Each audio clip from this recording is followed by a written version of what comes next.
Yo, welcome to Kier Kills. I'm Kirsten Michelle Sills, and you can just call me Kier. Today, I'm doing my first ever tier list. I want to talk about the Final Destination franchise and all the kills involved.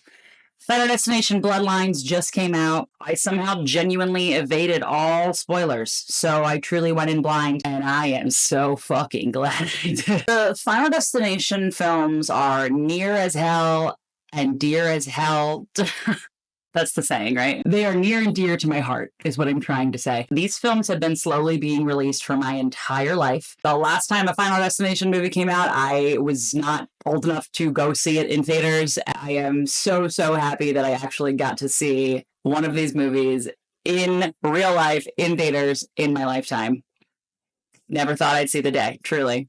These movies have always meant so much to me. I am terminally ill. I have a terminal lung disease that I was born with. It's not that sad, I promise. I do a lot of jokes about it as a comedian. I have always loved the Final Destination movies because they're obviously such a, not so subtle allegory, in my opinion, for what it's like to live with a terminal illness. And the fact that half the people tend to go one way with it, which is like staying inside, very vigilant, never take any chances, and then half the people go the other way with it, which is like nothing matters, do whatever you want. I'm typically more that way. I don't know why I said typically. I'm 100% more that way. I'm always a lot like Eric in the Final Destination Bloodlines that I just saw last night. All right, so I have my laptop right here next to me. I'm going to share it on the screen with you guys. So this is Kier Kills presents the Final Destination franchise deaths, organized by tiers that I made up, but that I stand by and that I do believe should be legally binding. So first tier is deaths I think about every 3 to 5 business days. This is just like deaths that involve day-to-day instances, therefore unavoidable, and I am constantly haunted by them. These things don't have to be stuff I do every single day, but they're like more realistic. Fuck you in particular. This is the most like Rube Goldbergian deaths. The kills that, honestly, Death himself like worked really hard to single out that one person. And in a way, he kind of deserves the kill, you know? Frankly, he wanted it more. Next up, we have Sorry to Say You Played Yourself. These are when the death was a result of the person's own mistake or action or stupidity, or if the person just didn't believe the curse, which there's always one in every movie, you played yourself. My condolences. This next tier is, if I die this way, please tell people it was something less embarrassing. These are ways that are obviously so embarrassing that I would hope that my family and loved ones would have enough respect for me that they would lie about how I died, if one of these were my fate. And last but not least, worked too hard to die so unceremoniously. A lot of these are going to be people who make it to the end, right? But it's not like every main character who makes it to the end and then dies unceremoniously. It's more specifically for the people who work hard, make it to the end, do not die. They avoid all of these crazy scenarios. And then the way that they actually do die is like kind of lame compared to what they survived. All right, so number 1, we have Todd Wagner. Todd with 1 D because he's alternative. And also because they just wanted to do that bit where like Alex has that newspaper that like blows across his desk and it says the word today or something. But then some of the letters are covered, so it's like Todd, but then it had to only have 1 D. Reaching. I'm going to make Todd's a death I think about every 3 to 5 business days. I do travel a lot for work, and anytime I stay in any hotel that has the thing where they have like the laundry cord across it, I am very careful and I say a prayer for Todd every time. Harry, hit by a bus. I mean, first of all, one of the most iconic kills in the movies altogether. I'm putting her in Sorry to Say You Played Yourself. She was right, like in the way she was acting, where she was like, fuck you guys, I'm done, but she didn't need to step into the road like that. Valerie Luton, oh man. Miss Luton's death is like, why did I call her Miss Luton? Like she's my fucking teacher. Valerie Luton's death is, I think, like the first real Rube Goldberg kind of kill in the franchise. Obviously, it just gets crazier and crazier, but this one is insane. So I think I'm going to have to put this in Fuck You in particular, just because, I mean, Death had to work hard to get that one done. Billy Hitchcock.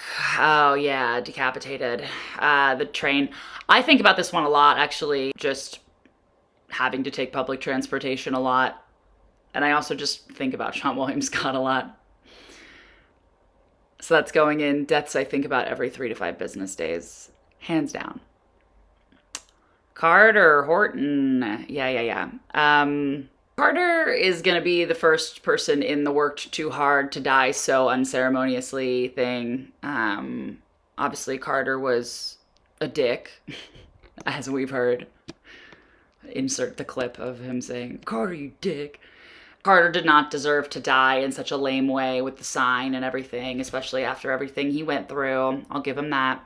Alex, this is like the definition of the worked too hard to die so unceremoniously, like a fucking brick off screen.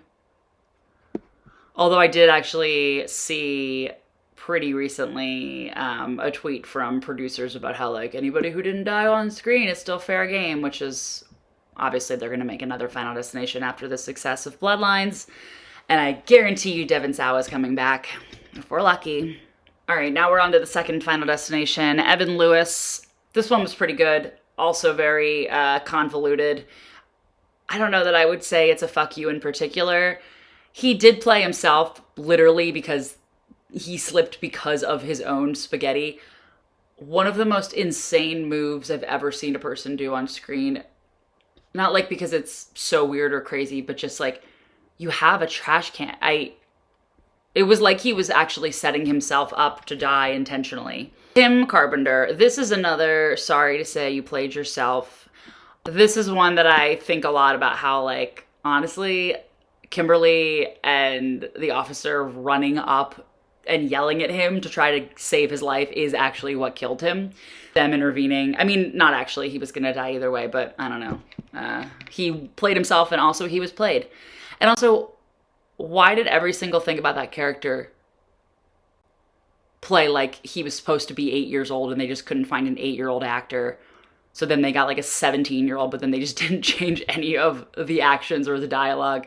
Why are you chasing Bert? Okay, I digress. Nora Carpenter, decapitated. Oh yeah, this is a big one. The elevator scene. Oh God, so sad. But honestly, I'm a big proponent of, like, when somebody has gone through such a big traumatic loss, I'm always like, maybe it was merciful that they died. She didn't seem to have much going on other than her stupid 17-year-old, 8-year-old son. Kat Jennings with the PVC pipe. She was played. Actually, I don't even know if I have a... I'm going to put this in fuck you in particular, but I shudder to think what the repercussions are for that EMT or emergency worker who was trying to get her out. He was so dumb. He entirely killed her. She was gonna die anyway, but damn. Rory Peters trisected through barbed wire fence. Trisected is a funny way to put it. It's accurate, but when do you ever get to use that phrase, huh? Rory Peters, I am gonna put that one in fuck you in particular, because that just feels... That one felt like such a snipe. They were like, all right, well, he can't make it to the next scene. We're in the third act now, so he's got to go. It's a snipe by death and also a snipe by the people who made the movie. Eugene gets burned. I'm putting that in the worked too hard to die so lame. I'm doing the same to Clear. Clear put in the fucking work just to be taken. Yeah, lame as hell. She deserved better, no matter how insufferable she was. They say nobody wants to work anymore, and yet Clear is out here rolling up her sleeves and putting herself into a psychiatric facility voluntarily so that death can't get her. Brian Gibbons, blown up in an explosion. I'm putting him also. He did work too hard for such a... Not that it was, like, lame. The arm falling on the plate was great and funny and kind of a good segue into how goofy the third one was going to be. But I don't know. Now we're on to Final Destination 3. Ashley and Ashlyn. God, I do think about them so much. So this should go in deaths I think about every 3 to 5 business days, but unfortunately it is actually going to be the very first one in the if I die like this, please tell everyone it was something less embarrassing. I don't know if it's not that I think using a tanning bed is embarrassing or whatever. Do live your life. I would never, because I saw this movie when I was in elementary school. But I think it's the slushies. If I had to put a fine point on what's so embarrassing about it, I think it's the slushies. It's just something very juvenile and I guess age appropriate. High schoolers can drink slushies. Anyone can drink slushies. Drink a slushie. If you're watching this right now, stop what you're doing and drink a slushie. You deserve it.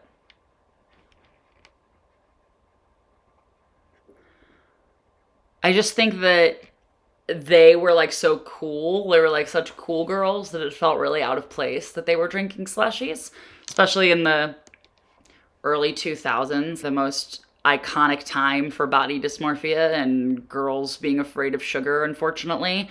However, I do want to shout out just how cool the kill was. The match cut from them in the tanning beds into their coffins is... Frankie Cheeks, yeah, his head was, whatever, whipped up in that car fan. I am gonna say, honestly, I want to put Frankie Cheeks in the embarrassing category on his name and his actions alone. Frankie Cheeks is one of the people in this franchise who falls under one of my least favorite horror tropes that I'm sure there's a term for it. I call it cool rad guy who likes cool rad sex, which is just, you know, the guy in every fucking early 2000s horror movie. He just wants you to know how cool he is. I want to put him in embarrassing because his existence was embarrassing, but I think I'm gonna have to put him in fuck you in particular. He literally was just getting food. He didn't even know. He wasn't even there with them, which is the funniest part. He just happened to have been in the same drive-thru as him. Hey, guy's gotta eat. He needs fuel for all of the cool rad sex he's having. All right, Luis Romero, his head is squished by those weights when he's working out. Luis is a prime example of, if not maybe the king of the category for sorry to say you played yourself. Dude didn't believe a word they were saying, and granted, they were not doing a very good job of explaining it. All right, Erin Ulmer, this was the nail gun one. She's not gonna go in deaths I think about every 3 to 5 business days just because, like, I don't come across nail guns very frequently in my life. If you couldn't tell from every single thing about me. But she doesn't seem like she would either. Granted, she works at this hardware store. I think this is a fuck you in particular because it is very convoluted, the chain of events that leads to it, with the forklift having to turn on, and yeah, it very much looks like a Rube Goldberg machine. She was sniped. Perry impaled at the fair. Perry is going in, sorry to say you played yourself, not necessarily for the kill as much as for the fact that she and Julie are only on death's list because they snuck in the first place to the opening scene, being sneaky on senior night. So in a way, she played herself. So Julie and Perry are both going in, sorry to say you played yourself. You see what happens when you break rules, guys? You get got. If you sneak out of your house and you don't tell your parents, you will be, unfortunately, in a tragic roller coaster accident. I don't even care if you're not going near a roller coaster. I don't make the rules. I just report them. All right, Ian, crushed by the sign. Ian is another perfect example of played yourself. I get he was upset. It's a tense situation. I'm not here to take that away from him. But he had such an attitude towards Wendy, like as if she single-handedly did this and created this just for the love of the game. Kevin dies in the train accident. What does it say specifically? Crushed between train and tunnel wall. That's so specific. Did a coroner write these? That is technically what happens. Yeah, Kevin worked way too hard to die in such a lame way. It was such a bummer. It was such a bummer that, like, that's how he goes out after everything he did. And he genuinely, like, risked his life a lot to save other people, which is not something everyone does in these movies. And frankly, isn't something I would recommend doing in these movies. You don't get extra points because you were heroic. You just die quicker. Wendy, same thing. Very unceremonious. She was our main character. I would have liked to have seen her either live and go to another movie or die in a crazy, gnarly, gruesome way. Although I did love the, I don't know if you would call it like a twist, but just the general thing at the end when they're on the train and then they run into each other and then they run into Kevin and they just like know what's gonna happen. That was a cool, fun, like way to end it. We are on to Final Destination 4. Oscar award winning in my heart. Final Destination 4. The worst in the franchise and also one of the worst horror movies to come out of the 2010s, end of the 3D era. This one was 2009, I believe, which was also when Saw 3D came out, and My Bloody Valentine 3D was also 2009. I was in middle school, I believe. Prime age to enjoy these. Final Destination 4 was like when you're in a relationship with someone and you've been in a relationship for a little while now, and then they start to just act out of pocket and like they know that you deserve better, but they also know you're probably going to put up with it just because of how much history you have together.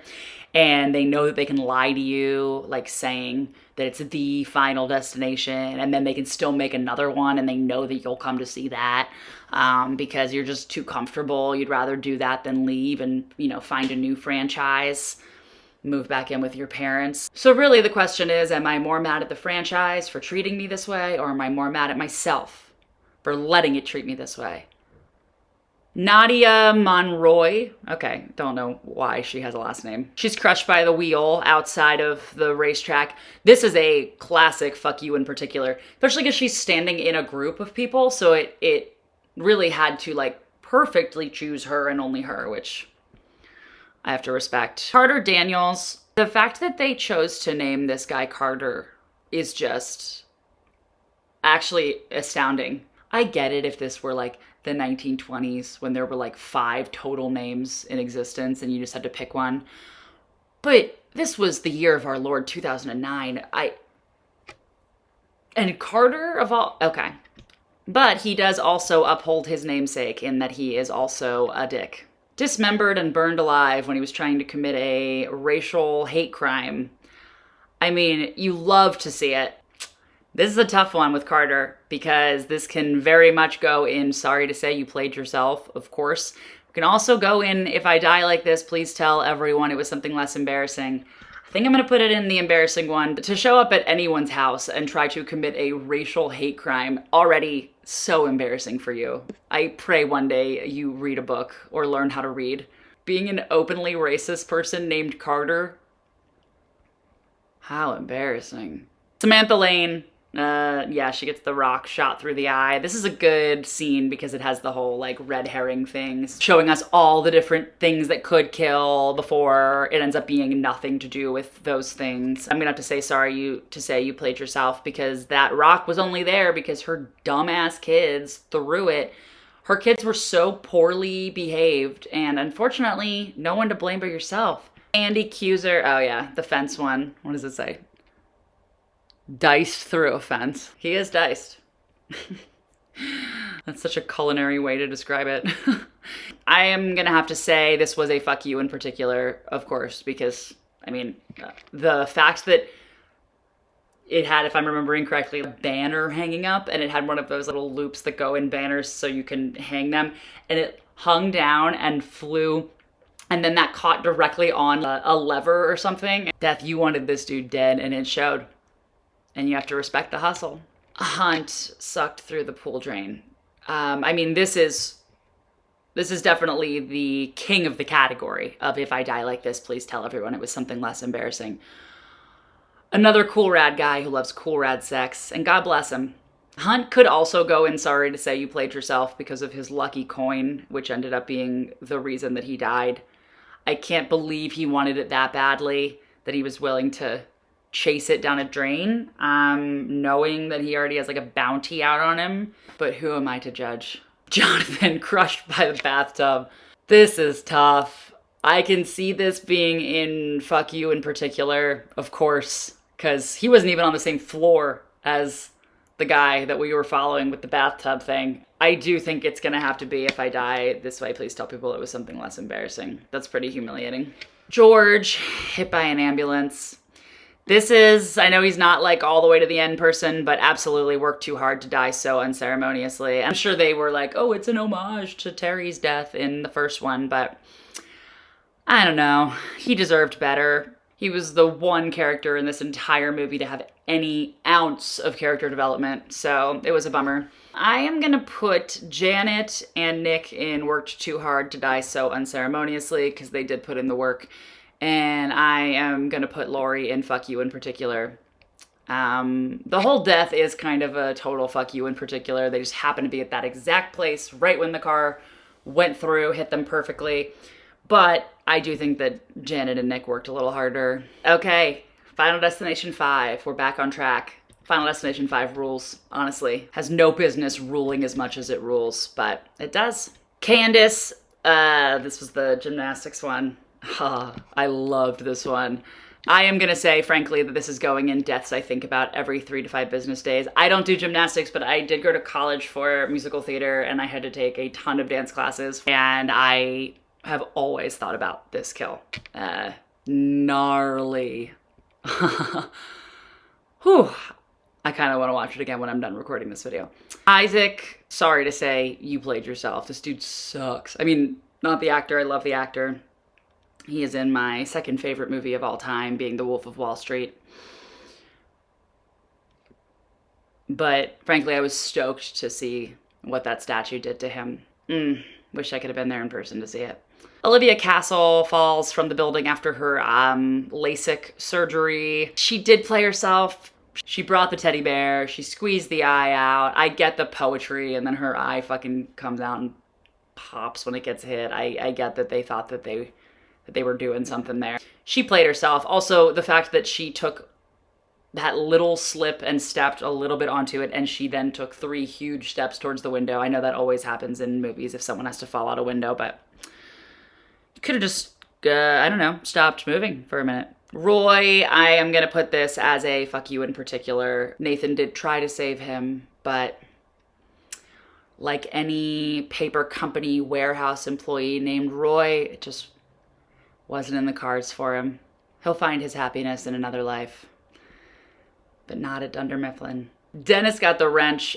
This was absolutely a fuck you in particular, especially because, again, he's standing in a group of people and he's the only one who gets, ugh, so good.